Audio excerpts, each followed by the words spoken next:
அபி வெற்றியை மன்னிச்சு ஏத்துக்கிட்டா ரொம்பவே நல்லா இருக்கும் அப்படின்னு நீங்களும் நினைச்சீங்கன்னா மறக்காம இந்த வீடியோவுக்கு லைக் போட்டு தருவீங்க அன்புறவுகளே.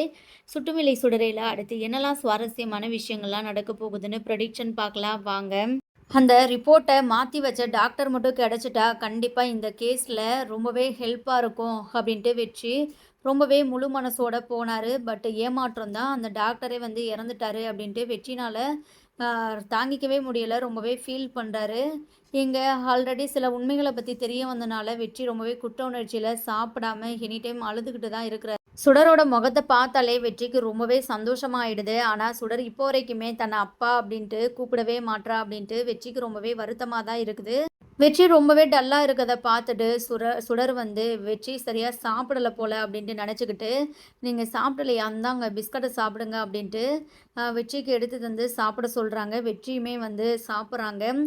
ரொம்பவே சந்தோஷப்படுறாங்க. என்னதான் நம்ம மேலே நம்ம பொண்ணுக்கு கோவம் இருந்தாலுமே நம்ம சாப்பிடல அப்படின்ட்டு கூட நல்லாவே புரிஞ்சுக்கிறா. சுடருக்கு நம்ம மேலே ரொம்பவே பாசம் இருக்குது. நம்ம தான் சுடரையும் அபியும் ரொம்பவே கஷ்டப்படுத்திட்டோம் அப்படின்ட்டு உள்ளுக்குள்ளே நம்ம வெற்றி பயங்கரமாக ஃபீல் பண்ணுறாரு. சுடர் மகேஷை பற்றி வெற்றிக்கிட்ட வந்து கேட்குறாங்க. ஏன் இன்னைக்கு மகேஷ் வந்து ஸ்கூலுக்கு வரல அப்படின்ட்டு கேட்கும்போது வெற்றி மகேஷுக்கு உடம்பு சரியில்லை அப்படின்ட்டு சொல்லும்போது சுடருக்கு ரொம்பவே கஷ்டமாயிடுச்சு. எனக்கு மகேஷை பார்க்கணும் போல இருக்குது, என்னை மகேஷை பார்க்க கூட்டிகிட்டு போகிறீங்களா அப்படின்ட்டு நம்ம சுடர் கேட்கும்போது நம்ம வெற்றியும் இருந்துக்கிட்டு சரி சுடர் வா உன்னை நான் கூட்டிகிட்டு போகிறேன் அப்படின்ட்டு நம்ம சுடரை வந்து அழைச்சிட்டு போகிறாங்க. வெற்றி வந்து அபிகிட்டையுமே கால் பண்ணி வந்து விஷயத்த சொல்கிறாங்க. நீ சுடர் வரலை அப்படின்ட்டு வெயிட் பண்ணிகிட்டு இருக்காத, சுடர் மகேஷை பார்க்கணும் அப்படின்ட்டு சொன்னால் நான் அவளை வந்து கூட்டிகிட்டு போகிறேன் அப்படின்ட்டு சொல்கிறாங்க. அபியுமே சரி அப்படின்ட்டு சொல்லவும் சுடர் அபியோட மகேஷோட வீட்டுக்கு தான் போகிறாங்க. மகேஷ் வந்து ரொம்பவே ஃபீல் பண்ணிட்டு உட்காந்துருக்குறாங்க. இங்கே சுடரும் மகேஷும் பேசிகிட்டு இருக்கிறாங்க. அந்த டைமில் வெற்றிக்கு ஒரு ஃபோன் கால் வரவுமே அவர் வெளியே போயிடுறாரு. என்னாச்சு மகேஷ், எதுக்காக உனக்கு திடீர்னு ஃபீவர் வந்துடுச்சு அப்படின்ட்டு கேட்கும்போது சடனாக எனக்கு என் அம்மா ஞாபகம் வந்துடுச்சு, அதனால தான் சுடர் அப்படின்ட்டு சொல்கிறாங்க. இங்கே நம்ம மகேஷ் இருந்துக்கிட்டு நான் உன்னை என் அம்மாவோட ரூமுக்கு கூட்டிகிட்டு போகிறேன் அப்படின்ட்டு மகேஷ் திவ்யா கிட்ட போயிட்டு ரொம்பவே ரெக்வெஸ்ட் பண்ணி கேட்குறாங்க, அம்மாவோட ரூம் சாவி தாங்க அப்படின்ட்டு.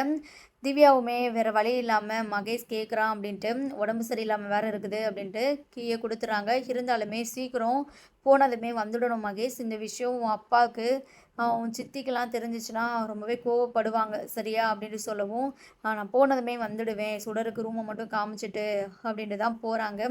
அங்கே போனால் இங்கே நம்ம மகேஷ் பார்த்திங்கன்னா அவங்க அம்மாவோட டைரியெல்லாம் சுடருக்கு எடுத்து காட்டுறாங்க, சில திங்ஸையுமே காட்டுறாங்க.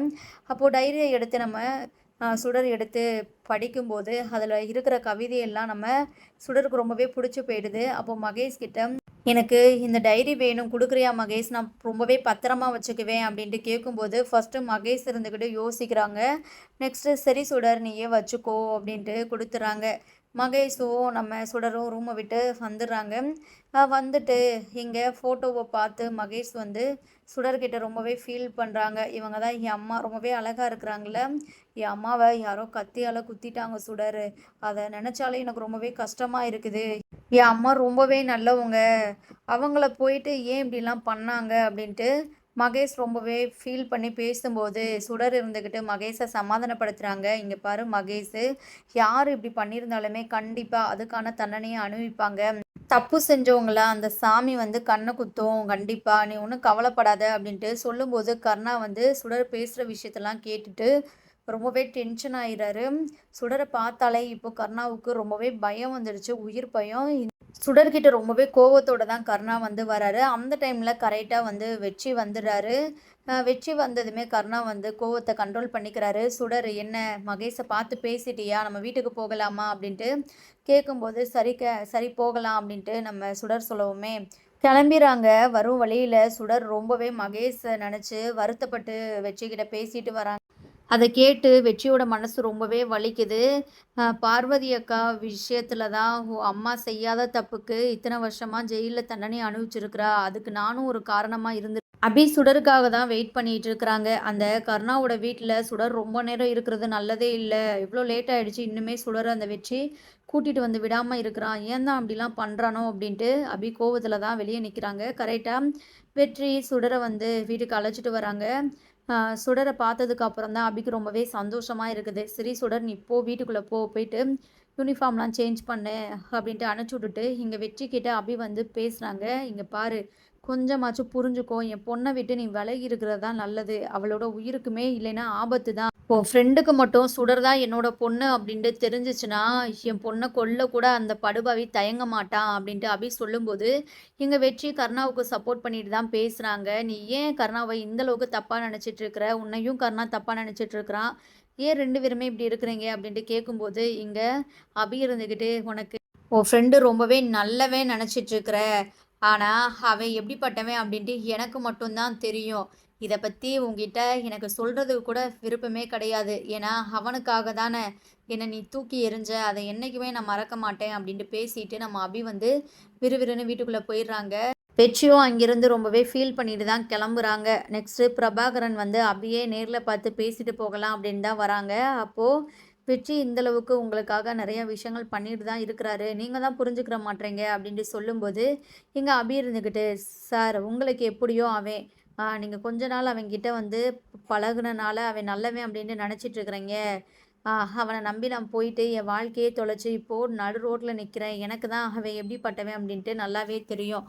அவன் சும்மா இப்படியெல்லாம் பண்ணுறதெல்லாம் வச்சுட்டு நீங்கள் அவனை தப்பு கணக்கு போட்டுறாதீங்க. நான் அவனை எக்காரணம் கொண்டு மன்னிக்கவே மாட்டேன் அப்படின்ட்டு சொல்கிறாங்க.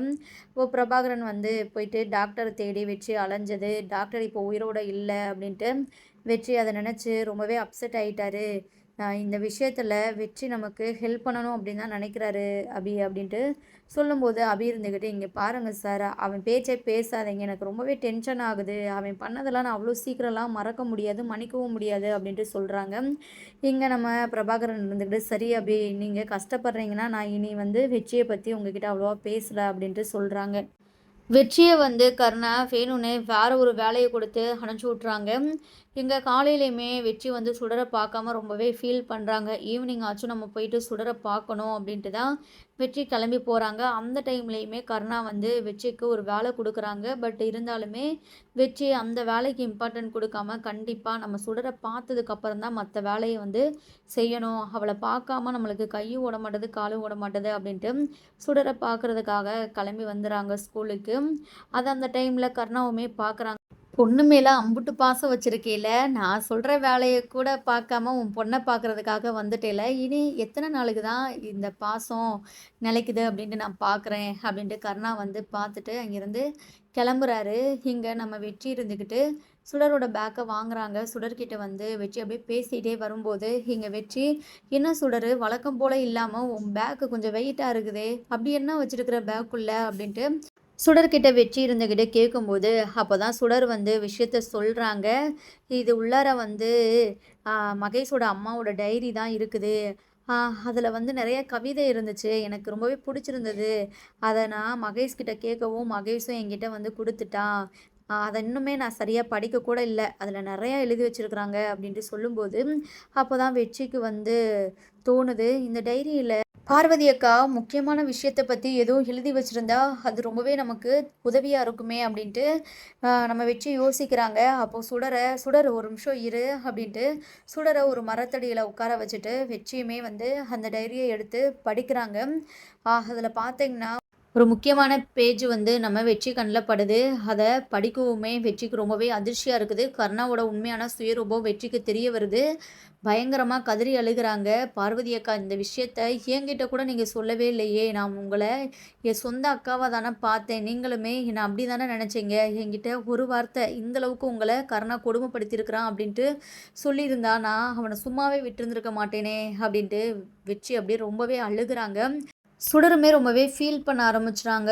ஏன் அழுகுறீங்க, அப்படி அதில் என்ன இருக்குது அப்படின்ட்டு கேட்கும்போது, இதெல்லாம் உனக்கு சொன்னாலும் புரியாது சுடர், நீ வா, உன்னை நான் வீட்டில் விடுறேன் அப்படின்ட்டு சுடரை வீட்டில் விட்டுட்டு இங்கே அபி கால்லே விழுந்துடுறாரு வெற்றி. அபி, என்னை மன்னிச்சிடு அபி, இப்போ தான் எனக்கு விஷயம் தெரிய வந்தது, நீ எதுக்காக இந்தளவுக்கு கருணா மேலே கோவத்தில் இருக்கிற அப்படின்ட்டு நான் நல்லாவே புரிஞ்சுக்கிட்டேன். எனக்கு உங்ககிட்ட மன்னிப்பே கிடையாது, இருந்தாலும் நான் காலில் விழுந்து மன்னிப்பு கேட்குறேன் அப்படின்ட்டு சொல்கிறாங்க.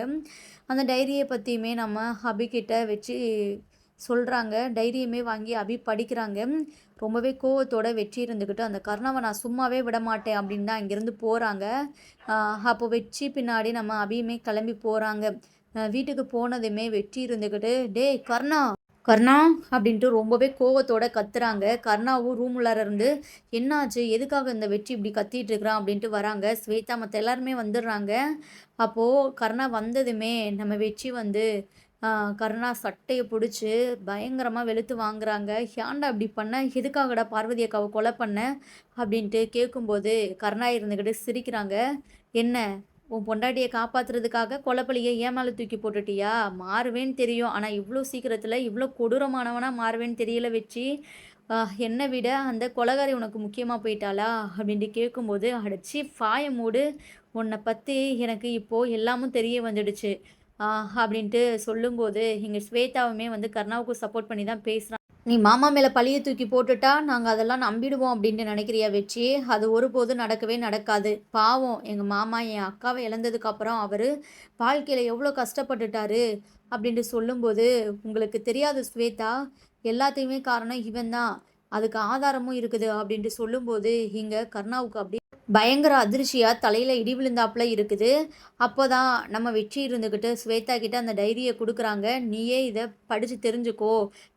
பார்வதி அக்கா எழுதுன டைரி தான். உனக்கு அவங்க ஹேண்ட் ரைட்டிங் நல்லாவே தெரியும்ல பாரு." ஸ்வேதா அந்த டைரிய படிச்சுட்டு பயங்கர அதிர்ச்சி ஆயிறாங்க. இங்க கருணா வந்து தன்ன நல்லவனா காட்டிக்க எவ்வளவோ ட்ரை பண்றாரு. ஸ்வேதா அதெல்லாம் நம்பிடாத. இவங்களா இந்த மாதிரி ரெடி பண்ணிட்டு வந்திருக்கிறாங்க அப்டின்ட்டு சொல்லும்போது, ஸ்வேதா பார்த்தீங்கன்னா, அ இங்க கருணாவுக்கு எதிரா திரும்பிர்றாங்க. கருணாவ வந்து அப்படியே செருப்பாலேயே அடிக்கிறாங்க. "ஏன்டா இப்படி பண்ண? எதுக்காகடா என் அக்காவ கொன்ன? உன்ன போயிட்டு நல்லவன் நெனச்சோம் பாரு. எங்கள சொல்லணும்." அப்படின்ட்டு பயங்கரமா வந்து இது பண்றாங்க.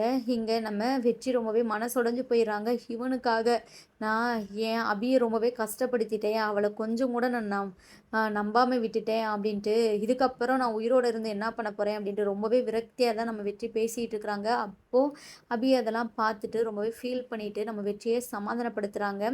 அபி, வெற்றி, சுடர் 3 பேரும் ஒண்ணு சேர்ந்து சந்தோஷமா வாழணும். இந்த கருணா ஜெயிலுக்கு போயிட்டு தண்டனை அனுபவிக்கணும் அப்படின்ட்டு நீங்களும் நினைச்சீங்கன்னா மறக்காம கமெண்ட் பண்ணி தெரிவிங்க. தேங்க் யூ ஃபார் வாட்சிங்.